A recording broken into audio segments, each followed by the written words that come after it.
المشاهدين، اهلا بيكم معانا في اولى فقراتنا، وبنتكلم في موضوع مهم جدا اللي هو ممكن حاجات الست عشان بتشتغل حاجات كتير ومالتي تاسك وبتعمل حاجات في البيت وبتعمل حاجات في شغلها اذا كانت بتشتغل وتراعي الولاد. المهم ان هي دايما تشتكي من ظهرها وجعها. هل ده مشكله هشاشه؟ هل الستات هم اكثر عرضه للهشاشه؟ ازاي احنا فعلا نتعامل مع علاج الألم كتخصص مهم جدا عشان نقدر نتعامل مع عمودنا الفقري، وربنا يعني يجعل كلامنا خفيف وما نزيدش في الوزن، عشان العمود الفقري احيانا بيشتكي مننا واللي احنا بنعمله فيه. بيسعدني ان يكون ضيفتي في هذه الفقره الدكتوره شيري نبيل، استشاري علاج الألم التداخلي ودكتوراه علاج الألم جامعه القاهره وزماله المعهد العالمي لعلاج الألم بامريكا والامين المساعد للمعهد العالمي لعلاج الألم بالشرق الأوسط. ولو عندكم وقت ممكن نكمل بعد كده في تايتل كتير. منوره دكتور شيري. ده بنور حضرتك، ميرسي. قولي لي بقى، هو بداية هي الستات أكثر عرضة لهشاشة العظام أكتر من الرجالة؟ وصراحة حضرتك يعني very accurate، يعني معلوماتك دقيقة جدا. ربنا يخليك. دي فعلا حقيقة، بس الكلام ده بعد سن ال50 يعني. قصدك إيه؟ طيب خلاص ماشي معايا بعد سن اللي عندهم سن ال50. ماشي. بعد سن ال50 عندنا هرمون الاستروجين بيبتدي ان هو يقل. هرمون الاستروجين ده مهم جدا للعظم بتاعنا عشان يخلي العظم قوي. تمام. في بعض السيدات اللي عندهم البيريود او الدوره بتنقطع ما قبل سن ال50، اللي هي فتره المونوبوز، قبل المينوبوز. في بعض السيدات عند سن ال40 بتبتدي تنقطع الدوره. دول طبعا عرضه للهشاشه. في بعض السيدات بيدخلوا عمليات جراحيه عشان يشيلوا الرحم والمبايض معاه، فده برضو الاستروجين بيقل، فدول برضو عرضه للهشاشه. خلينا لو طلعنا في نطاق اوسع، نتكلم اوسع، ممكن اللي عندهم مشاكل في الغده الدرقيه يبقى عندهم هشاشه. اللي عندهم مشاكل في الغده الجردرقيه اللي هي جنب الغده الدرقيه، دي مسؤوله عن الكالسيوم، بيبقى عندهم مشاكل للهشاشه. اللي بياخدوا كورتيزونات، اللي عندهم مرض الروماتويد، ده كل دول بيبقوا عرضه ان يبقى يتعرضوا للهشاشه. واحنا شايفين ان حضرتك كل اللي قلتيه ده بيبقى داخل قوي مع قسم السيدات لان السيدات هم اللي بيتحملوا الموضوع ده. انا عايزه بس اسال حضرتك، يعني استشاري علاج الألم التداخلي يعني ايه؟ عشان نوضحه، لان احنا كلمه علاج الألم او دكتوراه في علاج الألم دي حاجه جديده، مع انها موجوده في العالم من فتره طويله قوي، بس ان احنا نبقى موجوده عندنا في مصر ونعرف ثقافه علاج الألم ده مهم قوي. دي حقيقه. علاج الألم في منه 2 برانشز، فرعين. الفرع الاول اللي هو العلاج الدوائي، اللي انا اشوف المريض اقول مثلا ده هيحتاج ادويه 1 2 3، هيحتاج برنامج تاهيلي 1 2 3 من غير ما اعمل له اي حاجه او من غير ما ادخل اي اجهزه في جسمه. تمام. الجزء الثاني او الفرع الثاني علاج الألم التداخلي. ايوه. وده من احد الفروع اللي كان من مؤسسيها بروفيسور جابور، ده شخص يعني عالمي، هو احد المؤسسين مع بروفيسور راج، مع مجموعه كبيره في امريكا في الثمانينات. تمام. ابتدوا اسسوا علاج الألم التداخلي. ده السيمبل عباره عن ايه؟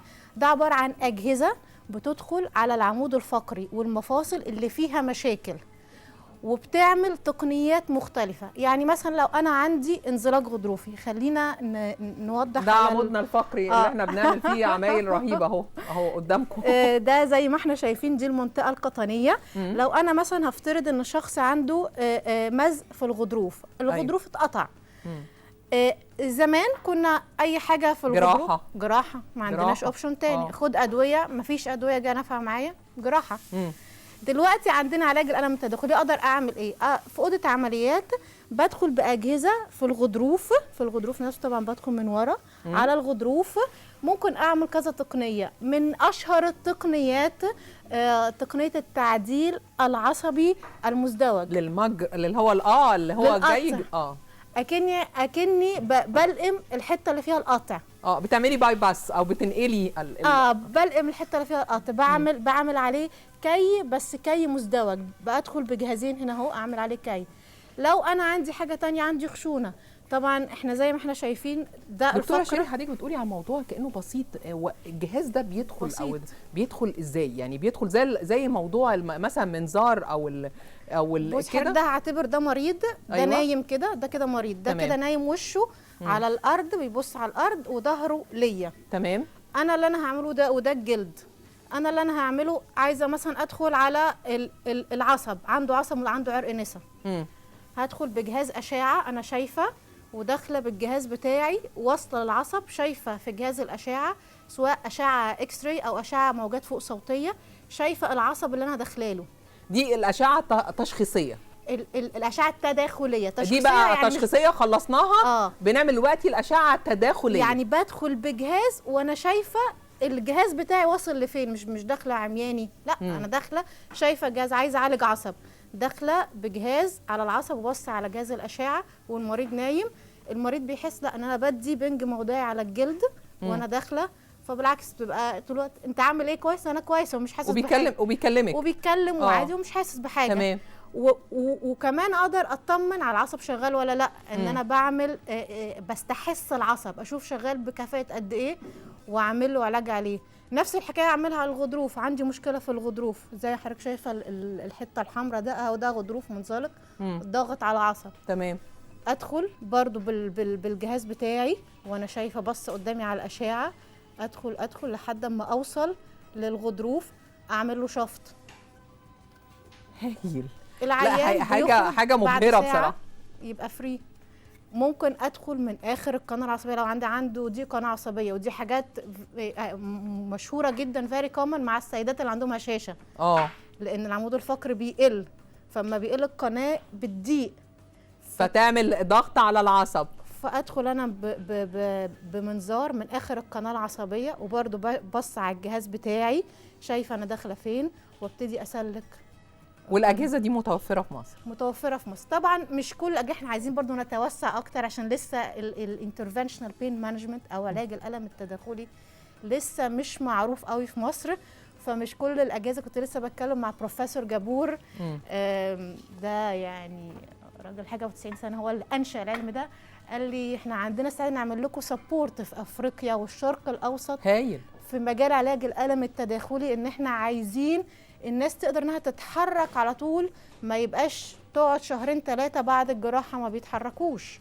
طب هسألك يا دكتور شيرين، في من الحاجات الشائعة وخصوصا يعني ممكن بتحصل مع الشباب، بتحصل لو ما بيبقوا بيتحركوا أو بيعملوا رياضة أحيانا بتميل تبقى رياضة عنيفة، إن هم لما يوطوا ويجي يقولك أصل ظهري طرقع، الفقرات القطنية اللي في الآخر دي بيحصل الأربطة بتاعتها أو بيحصل فيها مزق، التعامل مع ده هل برضو من علاج التداخلي ولا بيبقى ليها علاج تاني؟ انا فعلا بيجي لي زي ما حضرتك قلت، بيجي لي شباب كتيره سن العشرينات والثلاثينات هم البادي بيلدينج ده حتى في البنات المعصعصه برضه بيبقى بيحصل نفس الحكايه. ويشيلوا ويحطوا ويعملوا. عادة بتبقى شكوتهم خشونة مفاصل، بيبقى المفاصل اللي تحت هو عمل اكزيال لودنج كتير يعني، او تحميل عمودي شديد، فعمل خشونة في المفاصل دي المفاصل. تمام. دي ملهاش علاقة بالغضاريف. تمام. دول الاول بجرب معاهم العلاج التحفظي اللي هو ادويه واعاده تاهيل، جاب ريسبونس اوكي، ما جابش جاب استجابه اوكي، ما جابش، عندنا العلاج التداخلي. اقدر ادخل على المفصل نفسه برضو بنفس الجهاز، او ادخل على العصب اللي بيغذي المفصل. هايل هايل. طيب دلوقتي السؤال بقى، اللي عنده مشكله في العمود الفقري يروح لدكتور عظام اللي هو بالمدرسه القديمه بتاع دكتور العظام، واللي هو بيقول ان هو برضو بيبتدي بالعلاج التحفظي، واذا ما كانش فيه نتاج بيروح للجراحه او التدخل الجراحي، ولا امتى يلجأوا لحضرتك؟ امتى يبقى مفروض يجوا لدكتور متخصص في العلاج التدخلي؟ أنا طبعا بفضل الأول إن هو يلجأ لدكتور عظام لو عنده مشكلة في العظم بتاعه، عنده كسر، عنده خلع، عنده وقعة. لا، أفضل الأول إن هو يروح لدكتور عظام عشان يقدر يقيم الحالة، إن مثلا لا قدر الله لو في كسر وعمل تأثر في النخاع الشوكي، ده مشكلة كبيرة طبعا، يبقى لازم جراحة. تمام. فأستبعد العوامل الخطورة الأول مع دكتور عظام. بعد كده ممكن لو المشكله بقت الم فقط، انحصرت في الم، يعني مفيش تاثر حركي، ايديه ورجليه بيشتغلوا كويس، ما بيتبولش على روحه لا ارادي لا ارادي، وقتها ممكن بقى يجيلي ده، يبقى نقدر ان احنا نشتغل معاه في حاجات كتيره قوي. ايه النصيحة اللي حضرتك تقوليها لشبابنا وسيداتنا اللي بيبقى عندهم لود او عبء كبير جدا في الشغل في البيت او في التعامل مع اطفالهم، لو هم عندهم اطفال وبيشيلوهم بطريقة خاطئة، او لو مذيعة زي مطلوب منها ان طول الوقت فاردة ظهرها كده، المفروض نعمل ايه؟ هو سيدات مصر بالذات حمولين الى اقصى درجه. يعني ما فيش سيده تجيلي الا بتجيلي مثلا بعد 10 20 سنه اللي هو يعني يعني حمولين. يعني ما شفت السيدات في العالم، يعني انا لفيت العالم شفت السيدات في العالم حمولين زي السيده المصريه. انصحها اولا لازم القعده تبقى 110 درجه. 110 اهو. انا مش انا قاعده يعني 110 كده يعني ما تبقاش مستقيمه. القعده المستقيمه دي وحشه جدا على الغضاريف، لكن هي كويسه في اللقطه بس. والكاميرا المفروض ان احنا نبقى قاعدين فاردين ظهرنا كده وما بقاش عامله كده عشان يعني ايه يبقى شكلنا احلى. طيب تمام. نمره 2 هقول لها ما تقفيش خالص. ما تقفيش خالص. عايزه في طب اعمل ايه في الشيف علا اللي واقفه دلوقتي؟ نعمل فيها ايه دلوقتي؟ تتحرك في مربع قدام ورا. تمام. لكن ما تبقاش واقفه ستريت، واقفه مستقيمه فتره طويله، او ما توقفش خالص. الوقفه دي مش حلوه، اسوأ حاجه بتزود الضغط داخل الغضروف. لو هي ممكن تقف شويه وترتاح شويه يعني، او تبقى قاعدتها تمشي في مربع. يعني مثلا احنا قدامنا مربع، تتحرك خطوتين قدام خطوتين لورا وهي واقفه. ده انا هقول لحضرتك على حاجه. انا سعيده ان شابه مصريه متخصصه في موضوع دقيق جدا، وانا يعني بشكرك وبحييكي وبتمنى لك كل التوفيق. بتمنى ان الناس تعرف اهميه العلاج التدخلي. في النهايه بشكر ضيفتي الكريمه الدكتوره شيري نبيل، استشاري علاج الالم التدخلي. ربنا يوفقك وبشكرك جدا. شكرا لحضرتك. نورتيني. اشكرك. ميرسي. شيف علا اخبارك ايه؟ هتسمعينا. هنشوف بقى النهارده البيتزا والتحميل بقى على العمود الفقري، وهنعمل شغل كبير قوي. النهارده ان شاء الله عملت عجينه البيتزا، بس طبعا عشان وقت البرنامج عملتها قبل البرنامج. عملتيها ازاي بقى؟ 5 كوبايات دقيق. ايوه. طبعا في مواد صلد ومواد سايله. 5 كوبايات دقيق، 2 معلقه لبن بودره. ايوه. معلقه سكر. معلقه سكر. تمام. معلقه خميره فوريه. جافه. تمام. بس ومعلقه حبه البركه، طبعا بتدي فيتامينات. ونعجنها ونسيبها بقى، ونسيبها شويه، واحط عليها بقى ايه بيضايه وكوبايه ميه دافيه